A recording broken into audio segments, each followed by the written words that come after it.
What's up, great people? It's your girl Zena C, also known as Semiotics on social media, and I am here with Conversations with Self.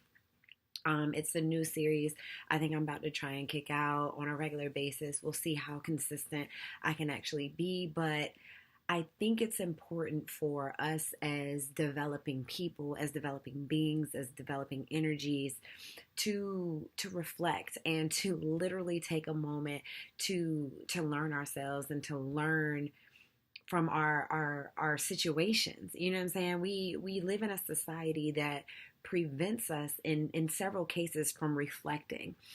Some people do it by writing. Some people do it when they're reading and they're comparing their situations to whatever's written in the text. Some people do it in artworks. It's just a plethora of ways that people can express themselves to process the information of the day to day that they end up dealing with.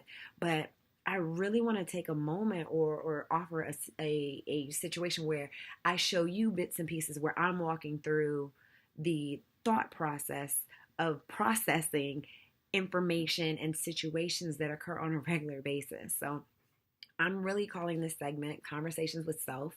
And yeah, let's get this rolling. This is the first installment for the most part. We'll see how this all pans out for real, for real.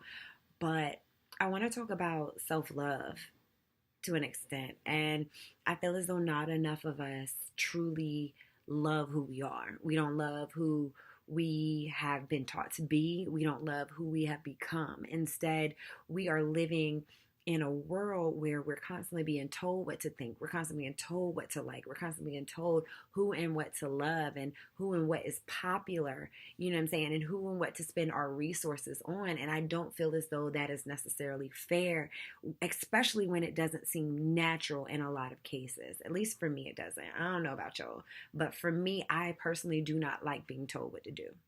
I don't like it. I've never been a fan of it. I've never been a fan of going with the grain. A lot of the times I've always gone against the grain, mainly because it's never been natural for me to go with the grain of people. So therefore I have tried on several occasions to go with the grain when in my natural process, my natural state of being is to go against it, if that makes any sense at all. If not, y'all stay tuned. Hopefully you'll understand what I'm talking about. But I do want to talk a little bit about self-love. And this just stems from my observations across the board, from just being an outsider looking in. I feel like a fly on the wall in a lot of people's lives just because the more they start to talk, and by they, I mean other people that I converse with, the more I can start to break apart and realize where the breakdown in communication occurs, or where the breakdown in happiness occurs. And a lot of the times that really is, it starts, or the source is with self. We're unhappy with who we are because we're so caught up living in a pseudo situation. And by pseudo, yes, I'm talking like straight placebo pill situation. Like we've been told that, blonde hair, blue eyes is great. You know what I'm saying? We've been told that straight hair is more manageable than curly hair. We've been taught like all of these different social constructs that really inhibit those that aren't a part of that normalcy, from thriving or from loving exactly who they are. And I'm not trying to make this a physical thing. I'm not trying to make it necessarily an emotional or mental thing, but in all actuality, it's the tandem or the totality of all of it. If we don't take a moment to truly learn who we are and to truly learn exactly what we like and what we want, we're never going to be able to articulate that, or to expect it, or to demand it, or command it from ourselves. If that makes any sense at all, we have to get to a point where it is okay to sit down and spend time with ourselves to understand, oh, you know what? I like football because of X, Y, and Z. Or, oh, you know what? Football is cool, but soccer is more my thing because of blah, blah, blah. Like we don't do that. Instead, it's like, oh yeah, I'll go to the game. I love that. Because that's all you've been exposed to. But what about cricket? Nobody pays attention to cricket. You know what I'm saying? Like we what is the word I'm looking for? We disengage because it's not normal or it's not common. And I've never been a commoner. just never been. And I think a lot of people that I encounter, they've never been commoners. They've never been the type to just go with the flow. However, just based on the situations that constantly arise in our lives, we feel as though that we're common people instead of focusing exactly on what we personally enjoy. And to be completely honest, it's okay not to like what everyone else likes. It's perfectly fine. I don't want anybody to like what I like just because I like it. I don't. Now, I like some dope shit, don't get me wrong, but I like dope shit because it catches my eye. So I've started going with the flow of what I personally like instead of what I see other people with. And because they make it look dope, I assume that it's supposed to be dopeness for me. There's always something deeper. There's always a deeper meaning to everything. Nothing happens by coincidence. You're always put in a shitty situation for a shitty lesson to learn. You know what I'm saying? There's always beauty on the other side of the pillow. I mean, just these are things that we really need to start to consider, especially when it comes to dealing with self. Because if we're constantly trying to compare ourselves to beauty standards that someone else put in place that may or may not even pertain to you or myself, my family, your best friend, etc., it is okay. That is the beauty of life, the diversity. Look at nature.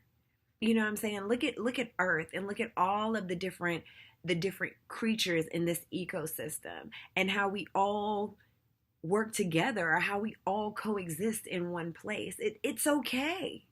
It's okay to be different. It's okay to enjoy things that other people don't enjoy. But for some reason, we've got it in our minds that if it's not what everyone else is doing, it ain't right. It ain't Gucci. We can't live that way. We can't live that type of life, and it's not fair. It's not fair to yourself. It's not fair to me if I did it to myself. You know, it's you're boxing yourself in. I remember my boss, who is an amazing boss. I don't think I've ever worked for anybody as dope as my current boss right now. I'll spare his name, but he's so dope, and I've never met anyone like him. But he started a book club with management, and we had a book called gosh, I can't process it right now. I'll put it down in the comment spots if I decide to post this. But it's a box strictly on thinking out. It's a book strictly on thinking outside of the box. If you're always in a box, if you always box yourself in, you can never think beyond the parameters that you have condensed yourself to. It's kind of like that small town mentality. If all you've ever seen is what you grew up with, the church you grew up going to, the streets you grew up driving down, the streets you grew up riding your bike down, if that's all you ever seen, in your mind, that's all that ever exists. And we all know that's not true because we all sit in social studies and geography and learn about all of these amazing places in the world. You know what I'm saying? Outside of our physical world. Hell, the internet. That broadens your horizons tremendously. But we don't think of things that way. You know, instead we like to stay with what's comfortable. We like to stay with what's normal and what's accepted. Fuck that. Who is about that life? Who is about living the truth of other people instead of the truth of yourself? Who told you that that was okay? Who convinced you that you couldn't be yourself and that yourself had to be a part of the normalcy? Think about that shit. Like, who convinced you that who the Most High, who the Creator, who God created you to be wasn't good enough and you had to condense yourself down to be someone else? I'm going to let you marinate on that. And I'm going to drop this like that. Y'all have an amazing night. Focus on that love for yourself. Focus on developing who you are as a person and who you enjoy being. And bypass all the bullshit. Semiotics out, guys. Love you.